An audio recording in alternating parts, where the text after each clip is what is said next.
Hello, future officers. Welcome to the Concept Builder Academy. Myself Suraj Thorat.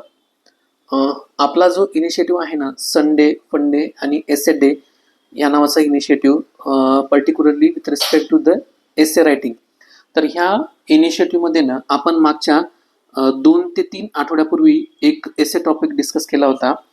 तर त्याचंच जे काही रिलेव्हन्स आहे आणि आज जो झालेला UPSCचा मेन्सचा एसे पेपर आहे 2026चा, याच्यामध्ये ना सेक्शन बी मध्ये एक टॉपिक नंबर 7 आलेला आहे. तर ह्या 2 एसे टॉपिकमध्ये कशा पद्धतीने सिमिलरिटीज आहेत किंवा आपण कशा पद्धतीने आयडिया जनरेट करू शकतो हे आपण त्याच्यामध्ये आज डिस्कस करणार आहोत. ठीक आहे. तर काही दिवसापूर्वी आपण जसं मी तुम्हाला सांगितलं 2 ते 3 आठवड्यापूर्वीनं आपल्या इनिशिएटिव्हमध्ये संडे फंडे एसे डे नावाच्या इनिशिएटिव्हमध्ये हा एसे टॉपिक डिस्कस केलेला होता की मी टॉपिक तुमच्यासाठी रीड करून दाखवतो, मराठी आणि इंग्लिश दोन्हीमध्ये पण. It is not only what we do but also what we do not do for which we are accountable.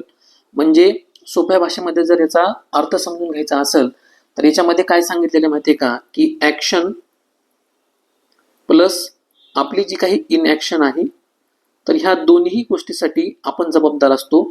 एखादा ॲडमिनिस्ट्रेशन असेल, एखादी इन्स्टिट्यूशन वगैरे असेल, एखादा लीडर वगैरे असेल, तर त्याच्या स्वतःच्या ॲक्शनसाठी सुद्धा तेवढाच रिस्पॉन्सिबल असतो आणि त्यानं न घेतलेल्या इनॲक्शनसाठी सुद्धा तो तेवढ्याच पद्धतीनं रिस्पॉन्सिबिलिटी असतो. ठीक आहे. म्हणजे दोन्ही गोष्टीमध्ये अकाउंटेबिलिटी फिक्स करणं गरजेचं आहे. हे आपल्या एसे टॉपिकचा कोर मेसेज आहे. मग मराठीमध्ये जर रीड केलं ना, आपण जे करतो त्यासाठी नव्हे तर जे करत नाही त्याच्यासाठीही आपण जबाबदार असतो, असं मराठीमध्ये मिनिंग आहे. मग त्याच बेसिसवरनं UPSCचा आज जो काही एसेचा पेपर झालेला आहे 2026चा, याच्यामध्ये सेक्शन बी मध्ये टॉपिक नंबर 7 आपल्याला आलेला होता, shelving hard decision. Just 1 minute.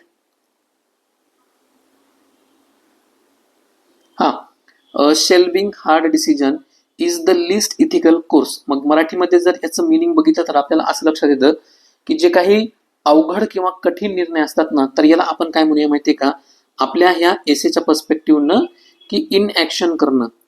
ठीक आहे. म्हणजे एखादा अवघड निर्णय असेल किंवा कठीण निर्णय असेल, आपण काय करतो, वेगवेगळ्या रिझनमुळं वेगवेगळ्या कारणांमुळं तो नेहमी पुढे ढकलत असतो ना. तर कठीण निर्णय पुढे ढकलणे हा सर्वात कमी नैतिक मार्ग आहे, अशा पद्धतीचं मराठीमध्ये ट्रान्सलेशन आहे. सांगायचं तात्पर्य म्हणजे काय, की आपला जो एसे आहे ना, तर ह्या एसे मधला जो काही ॲक्शन प्लस इनॲक्शन चा जो पार्ट आहे ना, तर सेकंड पार्ट जो आहे ना इनॲक्शनचा, तर कशा पद्धतीनं आपण इनॲक्शन करणं म्हणजे काय, की कोणत्या तरी रिझनमुळं आयदर तो डिसिजन कठीण असेल, अवघड असेल किंवा त्याची रिस्पॉन्सिबिलिटी आपण स्वीकारू शकत नसेल किंवा आपल्याला त्याचं फेल्युअरची भीती वगैरे असेल, तर ह्या इनॲक्शनमुळे जो काही निर्णय कठीण असतो ना, तर त्याला जर आपण नेहमी फेल्युअरच्या भीतीमुळे जर पुढे ढकलत असू किंवा त्याच्यामधनं आउटकम जसा पाहिजे त्या पद्धतीने जर आपल्याला मिळत नसेल, ह्या कारणामुळे जर आपण प्रत्येक निर्णय आयदर मग तो ऍडमिनिस्ट्रेशन मधला असेल, आपल्या स्वतःच्या पर्सनल लाईफ मधला असेल, गव्हर्नमेंटच्या पर्स्पेक्टिव्ह वगैरे असेल, फॉरेन पॉलिसीच्या पर्स्पेक्टिव्ह असेल किंवा गव्हर्नमेंटनं एखादं एन्व्हायरमेंटचं डिसिजन वगैरे आहे तर ते घेण्याच्या पर्स्पेक्टिव्ह वगैरे असेल, तर तो जर आपण एखादा कठीण निर्णय प्रत्येक वेळेस पुढे ढकलत जाऊ ना, तर हा सर्वात कमी नैतिक मार्ग आहे किंवा नैतिकतेला कशा पद्धतीनं इम्पॅक्ट करतं हे ह्या एसेचं आपण काय म्हणूया की कोर मेसेज याच्यामध्ये सांगितलेला आहे. ठीक आहे. तर मग आपण बघूया की कशा पद्धतीनं हे जे 2 एसे टॉपिक आहेत तर यांच्यामध्ये सिमिलरिटी आपल्याला आढळते. आता सुरुवातीला पहिली जर गोष्ट तुम्हाला याच्यामध्ये सांगायचं म्हटलं ना, तर एसे टॉपिक मधली सगळ्यात महत्वाची गोष्ट जी सिमिलरिटी शो करत असते ती म्हणजे काय माहितीये का, अकाउंटेबिलिटी फॉर इनॲक्शन. जसं मी तुम्हाला सांगितलं ना, पहिल्या एसे मध्ये आपल्याला काय शो करत असतं, ॲक्शन प्लस इनॲक्शन आहे. ठीक आहे. मग याच्यामधली जी काही इनॲक्शन आहे ना, म्हणजेच काय, आपण जे काही करतो यासाठी नाही, तर आपण काही वेळा काय करतो माहितीये का, त्या गोष्टी करत नाहीत ना, याच्यासाठी सुद्धा आपली रिस्पॉन्सिबिलिटी किंवा जबाबदारी असणं गरजेचं आहे. मग पहिल्या टॉपिकमध्ये ना जशा पद्धतीनं तुम्हाला क्लिअरली सांगितलेलं आहे ना, की आपल्या ॲक्शन बरोबर आपण एखादी गोष्ट जर टाळत असू किंवा कंटिन्युअसली त्याला पुढे ढकलत असू किंवा अवॉइड करत असू किंवा त्याला ओमिट करत असू किंवा ओमिशन करत असू, तर हे सुद्धा आपल्या ॲक्शन बरोबर बघणं गरजेचं आहे. मग सिमिलरली UPSC 2026 मध्ये एसे पेपरमध्ये आलेला जो हा एसे टॉपिक आहे, shelving hard decision is the list ethical course, हा जो थॉट आहे ना, हा सुद्धा अधिक आपल्याला काय आहे की इनॲक्शनच्या पर्स्पेक्टिव्हनं थोड्याशा फोकस प्रमाणामध्ये तो मांडलेला आहे. म्हणजे काय, एखादा जो काही कठीण निर्णय असेल पण जो निर्णय आवश्यक आहे तो जर आपल्यासमोर आलेला असेल आणि आपण त्याला कंटिन्युअसली जर पोस्टपोन करत राहिलो ना, तर ते टेक्निकली आपण काही चुकीचं केलेलं जरी नसेल, म्हणजे काय की आपण त्या ठिकाणी ऍक्शन घेतलेली जरी नसेल ना, तर हे काय रिप्रेझेंट करतं माहितीये का, की कंटिन्युअसली आपला जो डिसिजन आहे तर आपण काय करतो, त्याला पोस्टपोन करतोय. याच्यामुळे काय होतं माहितीये का, जो डिले होतोय ना, तर ह्या डिलेमुळे होणाऱ्या ज्या काही समस्या वगैरे असतील ना, तर ह्या समस्या फ्युचरमध्ये वाढतात आणि त्या डिलेमधनं होणारे जे काही कॉन्सिक्वेन्सेस वगैरे असतात ना, तर त्याच्यासाठी सुद्धा आपण रिस्पॉन्सिबल असतो.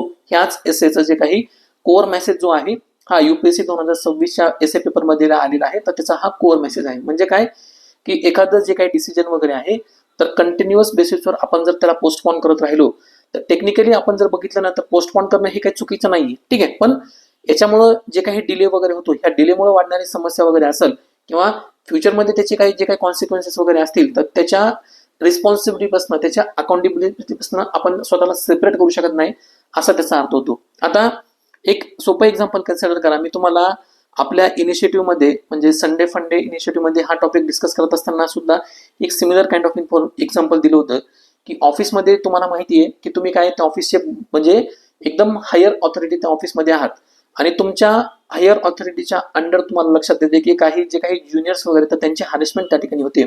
मग ऍज अ सिनियर ऑफिसर म्हणून तुम्हाला त्या ठिकाणी हॅरेसमेंट होते ही माहिती असताना सुद्धा फक्त त्या ठिकाणी एखादा अपिसमेंट वगैरे असेल किंवा तुम्हाला त्या गोष्टीमध्ये पडायचं नाहीये, त्या गोष्टीमध्ये मग तुम्ही काय करता, त्या गोष्टीवर डिसिजन घेत नाही किंवा तुम्ही काय करता, त्याला पोस्टपोन करता. म्हणजे आपलं इनॅक्शन घेणं सुद्धा किंवा आपलं जे काही सायलेन्स वगैरे आहे, इनॅक्शन आहे किंवा आपलं जे डिसिजन आपण त्या ठिकाणी घ्यायला पाहिजे होतं ते आपण कंटिन्युअस बेसिसवर पोस्टपोन करतोय. हे तुम्हाला काय ठरू शकतं माहितीये का, की इथिकली जे आहे ना, तर हे इम्पॉर्टंट आहे, हे सुद्धा आपण लक्षात घेतलं पाहिजे. म्हणजे सांगायचं तात्पर्य म्हणजे काय, एखादी गोष्ट आपण इनॅक्शन करतोय किंवा त्याला पोस्टपोन करतोय ना, तर हे दोन्ही टॉपिक मधलं एक सिमिलर कॉमन थ्रेड आपण त्याला म्हणू शकतो, ठीक आहे. म्हणून ह्या दोन्ही टॉपिक आपल्याला ना एकच गोष्ट शिकवते की ती म्हणजे काय माहितीये का, आय डू नथिंग. हे प्रत्येक वेळी जरी समजा आपल्याला मॉरल डिफेन्स जरी वाटत असेल, मग जसं मी तुम्हाला म्हणतोय ना की मी ही गोष्ट केलेली नाहीये, ठीक आहे, मग तुम्ही त्याच्यासाठी मला रिस्पॉन्सिबल कशा पद्धतीने धरू शकता. पण त्या ठिकाणी तुमच्यावर एखादी जर ड्युटी वगैरे असेल ना, तर तुम्ही ती ड्युटी त्या ठिकाणी साईडलाईन करू शकत नाही. तुम्हाला ती ड्युटी परफॉर्म करणं म्हणजे ह्या ऑफिसच्या एक्झाम्पल मध्ये तुम्ही त्या ठिकाणी सिनियर ऑफिसर्स आहात. मग तुमची ड्युटी काय आहे की ऑफिसमध्ये कॉर्डियल त्या ठिकाणी एन्व्हायरमेंट बनवून ठेवणं किंवा त्या ठिकाणी जर ज्युनियर ऑफिसर्सवर हॅरेसमेंट वगैरे होत असेल तर वेळेस काय त्या ठिकाणी ऍक्शन घेणं किंवा पनिशमेंट त्या ठिकाणी प्रोव्हाइड करणं किंवा त्या ठिकाणी सस्पेन्शनची ऑर्डर काढणं, ही तुमची त्या ठिकाणी ऍक्शन असली पाहिजे. तुम्ही ही माझी ऍक्शन नाहीये किंवा हे माझ्या याच्या कायद्याच्या म्हणजे लिगली माझ्याकडे ही गोष्ट येत नाही, याच्यामुळे तुम्ही आय डू नथिंगचे जे काही अप्रोच त्या ठिकाणी स्वीकारताय किंवा प्रत्येक डिसिजन जे पोस्टपोन करताय ना, तर ही चॉईस सुद्धा तुमच्यासाठी चुकीची आहे, ती घातक सुद्धा फ्युचरमध्ये ठरू शकते, असंच त्याचं मिनिंग आहे, ठीक आहे. त्याच्यानंतर नेक्स्ट याच्यामधली सिमिलरिटी म्हणजे काय की जो इथिकल लॉजिक आहे ना, तर आपण याच्यामध्ये समजून घेऊया. तर इथिकल ज्या लॉजिक समजून घेताना आपल्याला एक चेन मध्ये त्या ठिकाणी समजून घ्यायचं आहे. पहिली गोष्ट म्हणजे ती येते ड्युटी, ड्युटी नंतरचं डिसिजन आणि तुमची रिस्पॉन्सिबिलिटी. आता सर्वप्रथम जर आपण बघितलं तर आपल्याला एक लक्षात येतं ती गोष्ट म्हणजे काय, एखादी ड्युटी किंवा रिस्पॉन्सिबिलिटी जी असते ना किंवा त्या ड्युटीमुळं काही वेळा निर्णय घेणं आपल्याला आवश्यक असतं, ठीक आहे. जसं मी तुम्हाला मागच्या एक्झाम्पल मध्ये सांगितलं होतं, ऍज अ सिनियर ऑफिसर म्हणून त्या ठिकाणी तुमची ती ड्युटी आहे, तुमची ती रिस्पॉन्सिबिलिटी आहे. त्या सिच्युएशन मध्ये ज्युनियर ऑफिसरवर हॅरेसमेंट होत असेल तर त्या ठिकाणी निर्णय घेणं आवश्यक आहे. पण जर आपण अशा सिच्युएशन मध्ये अनकम्फर्टेबल होईल, क्रिटिसिझम आपलं होईल किंवा आपल्याला फ्युचरमध्ये रिस्क त्या ठिकाणी वाढू शकते किंवा थ्रेट आपल्याला क्रिएट होऊ शकतात, बाकीचे जे काही ज्युनियर ऑफिसर्स वगैरे आहेत किंवा कलिगचं त्या ठिकाणी आपल्याला बाकीच्या डिसिजन मध्ये कॉपरेशन मिळणार नाही, ह्या रिझनमुळे तुम्ही जर तो निर्णय टाळत असाल तर त्या ठिकाणी तो जो प्रॉब्लेम आहे ना त्या ठिकाणी संपत नाही. तो जो डिले असतो ना त्याचे फ्युचरमध्ये काहीतरी कॉन्सिक्वेन्सेस निर्माण होऊ शकतात आणि त्या कॉन्सिक्वेन्सची जबाबदारी, ती अकाउंटेबिलिटी आपल्यावर परत येऊन पडते. आता उदाहरण जर सांगायचं झालं तर परत एका एक्झाम्पल तुम्हाला मी समजून सांगतो की असं कन्सिडर करा की शहरामध्ये ना जे काही डिमोलिशन वगैरे आहे म्हणजे महानगरपालिकेमध्ये ज्या काही जुन्या बिल्डिंग्स वगैरे आहेत किंवा डेंजरस बिल्डिंग वगैरे आहेत ना, त्यांचं ऍडमिनिस्ट्रेशन करण्याची जबाबदारी किंवा त्यांचं डिमोलिशन करण्याची जबाबदारी तुम्ही हायेस्ट ऑथॉरिटी म्हणून त्या ठिकाणी बघत असता.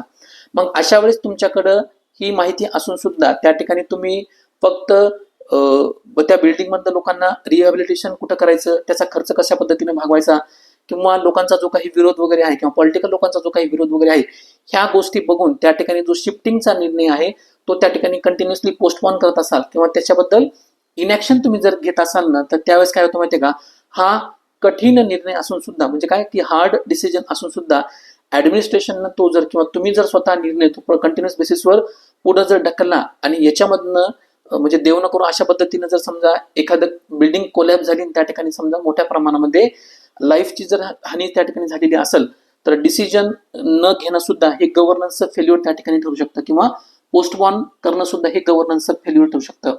मग हेच सिमिलर लॉजिक जे आहे ना, हे लिडरशिपमध्ये सुद्धा लागू होतं. मग एखादी जी काही गुड लिडरशिप आहे ना, तर फक्त त्या ठिकाणी चुकीचे निर्णय घेणं हे टाळणं, त्याला आपण असं गुड लिडरशिप म्हणू शकत नाही. मग काही वेळा जे काही लिडर्स वगैरे असतात ना, त्यांना अनपॉप्युलर पण नेसेसरी डिसिजन त्या ठिकाणी घ्यावं लागतात.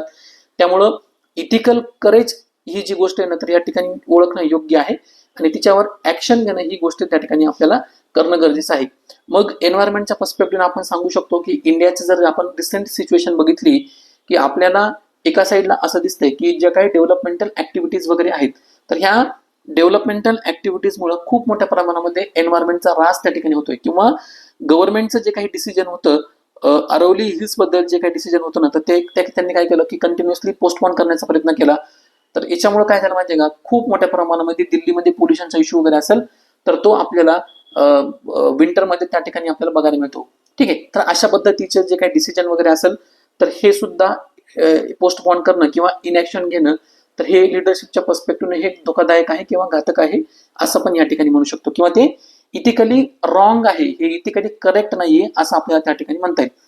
किंवा फॉरेन पॉलिसीच्या पर्स्पेक्टिव्हने सुद्धा आपल्याला एखाद्या प्रोजेक्टचं इम्प्लिमेंटेशन असेल किंवा एखाद्या कंट्रीवर त्या ठिकाणी आपल्याला जर स्ट्रिक्ट ऍक्शन घ्यायची असेल, तर कंट्रीची लिडरशिप जी आहे तर ही ऍक्शन त्या ठिकाणी पोस्टपोन जर करत असेल ना, तर ती इथिकली रॉंग आपण आहे अशा पद्धतीने त्याला इंडिकेट करू शकतो.